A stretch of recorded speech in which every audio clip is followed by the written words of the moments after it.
Okay, so this was maybe 3 years back.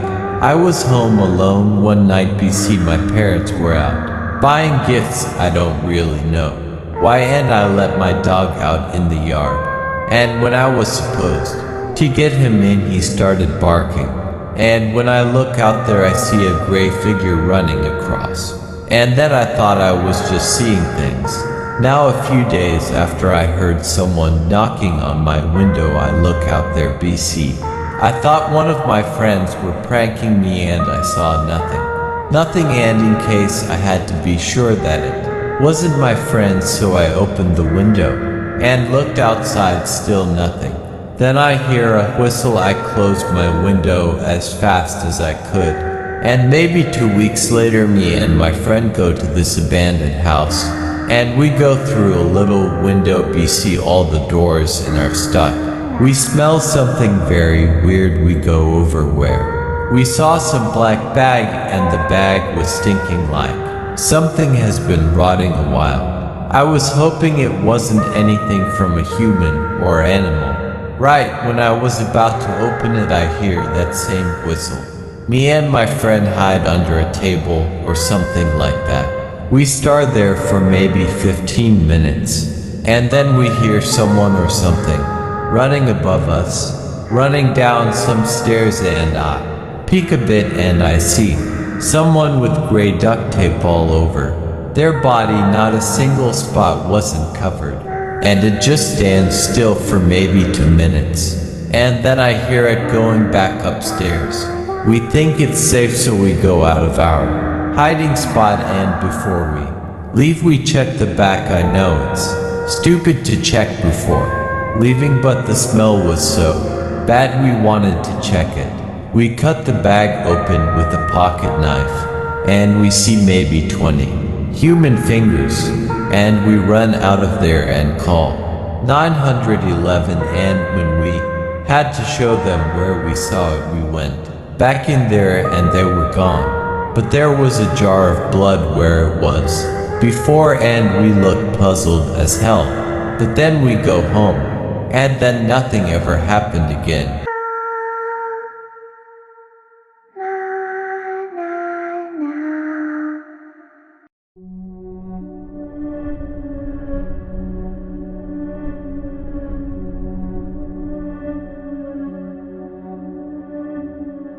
It was probably summer of 2010. I was 15 to 16 years old at the time. Me and my neighbors snuck out on a school night to walk around and smoke some joints and cigs.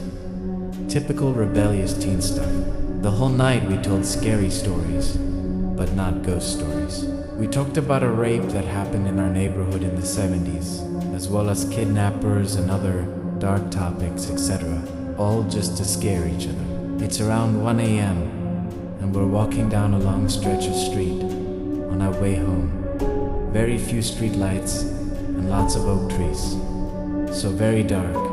It also was raining at this point. A little ahead of us on our left side, other side of the street, a hooded figure comes out from the front door of a house, and they start walking the same direction we are. They then cross the street, so that if we continued, we'd walk by them. So we crossed the road. This person crosses back and confronts us in the street under a dim streetlight. To our surprise, when they removed the hood, it was a beautiful red-headed woman, probably late 30s, early 40s. She didn't smell of alcohol, but was probably drugged up. She seemed very aloof and seemed to gaze into my soul in a weird way. Her eyes almost seemed vacant, as if she was indeed behind her eyes. But something was clouding her, so she wasn't truly there. She starts asking us things like, "Why are you out so late? Where do you live? Do your parents know where you are?" She also tried to make an advance on me and grab me and pull me into her by grabbing my shirt. I was very paranoid and on edge, so I stepped back and said, "Don't touch me." All while this is happening, a man in a light blue NY Yankees hat is walking down the street, smoking a cig, coming from the same way we did. He had a purposeful stride and looked intimidating. He was probably late 20s. He walked right by us. Brushed right by us. He would have overheard some of our convo with the lady. After we carried on the way we had been heading, and we told the woman to piss off, he turns back around and approaches us. He says, "What did that woman say to you? What did she tell you?" We reiterated her questions and told him she freaked us out and must be crazy or on drugs. He thanks us and chases this woman down. She had began walking back the way we came from, and pulls her back into the house she came, exited from all the while. She is fighting back against him. I never saw that woman ever again, or the guy. This happened one street over from my house. What were they? Why did she approach us? Why did the guy want to know what she said? I did not sleep or wink that night. It was unsettling. When it was all going down, I was positive she was distraction for the guy to jump us and stick us with a needle or something. We had discussed kidnap kids that night, so that's where my mind was at. I know this may not be scary, but it was certainly strange, and I was unsettled half. Didn't sleep all night.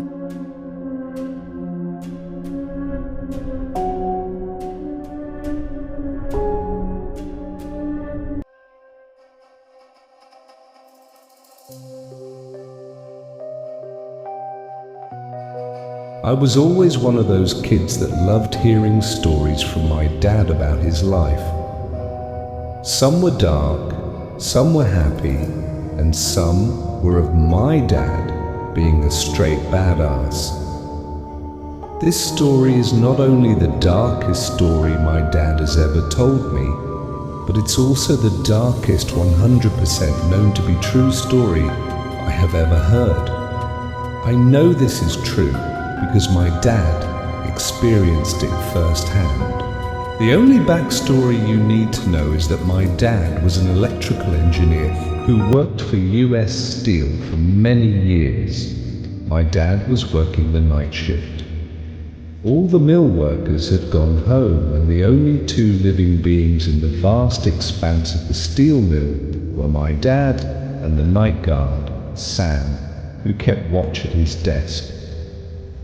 It was a typically easy shift.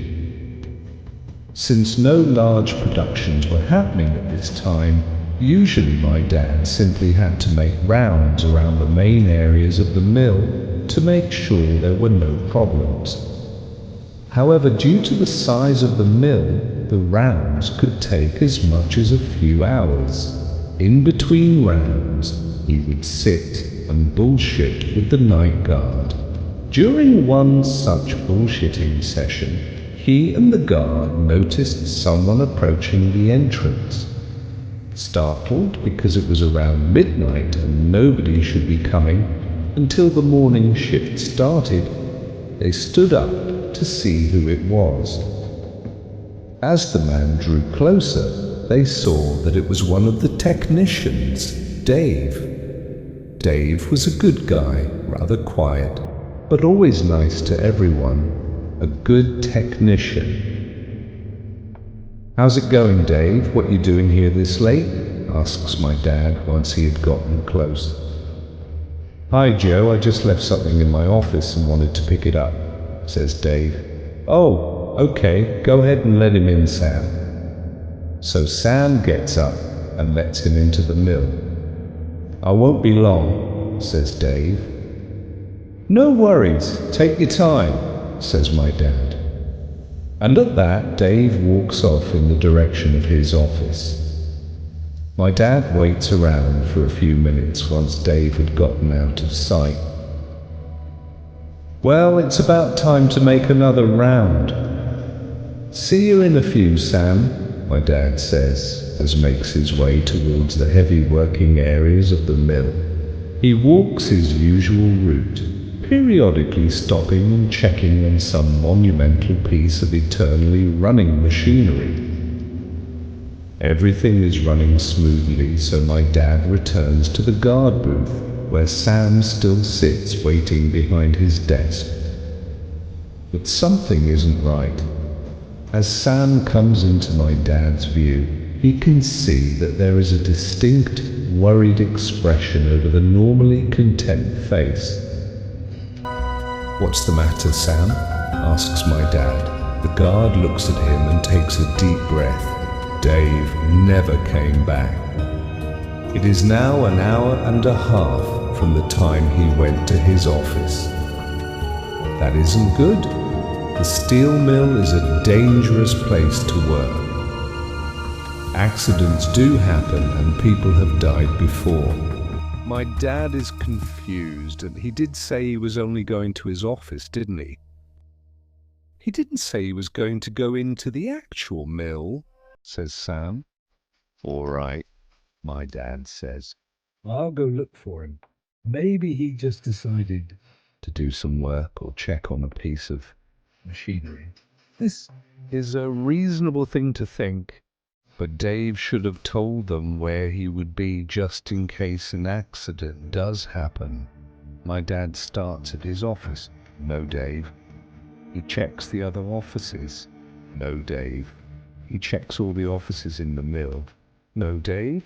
He decides to walk his usual route because he will see all the major work areas of the mill, and it's time for another round anyway. Although these are all the areas anyone working there would be found, when my dad finishes his route, there is still no sign of Dave. Now he's with us. Down, thinks my dad.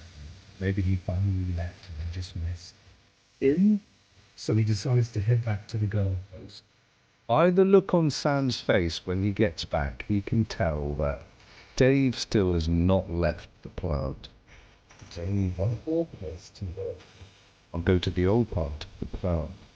Okay, says Sam, but I don't see why he would be there. Me neither, responds my dad. But I've checked every other nook and cranny I could think of. The old part of the mill was unused and abandoned. It was one of the first sections built, and as smelting steel became more advanced, the mill grew to massive proportions. The old area became obsolete. It was a ghost of its former splendor. And so my dad arrives at the old area. There's no telling the last time someone was in this part of the mill. It may be old and forgotten, but it is still massive. It is now only a few hours until light and the night is at its seemingly darkest. My dad looks around.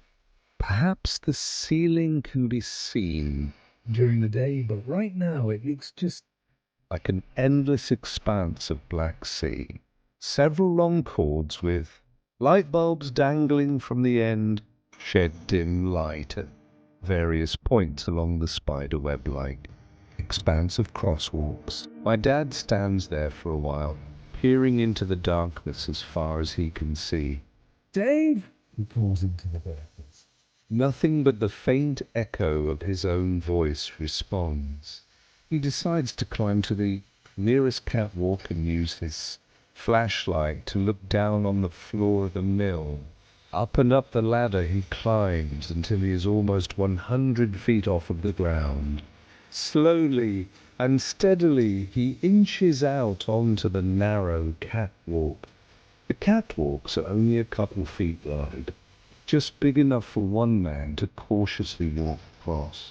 Slow and steady he walks, suspended in the air. Nothing can be heard but the faint, dull thud of his work boots and the echo that follows each step. He shines his light downward, moving it from one side of the catwalk to the other. The light is barely reaching the floor, when suddenly he catches movement out of the corner of his eye. He turns straight ahead, but still looking downward. There is a shadow from the dim of one of the overhanging lights, slowly gliding back and forth across the floor of the catwalk a few feet in front of him. His heart begins to pound, and he cautiously brings his sight back to eye level. Only inches in front of my dad's face are a pair of work boots, slowly swinging back and forth. A momentary feeling of confusion soon turns to horror, and he jerks his head upward so fast and hard he almost gives himself whiplash. Looking down at my father is Dave, the kind eyes now lifeless, his body hanging by a noose from the catwalk above. He had hanged himself.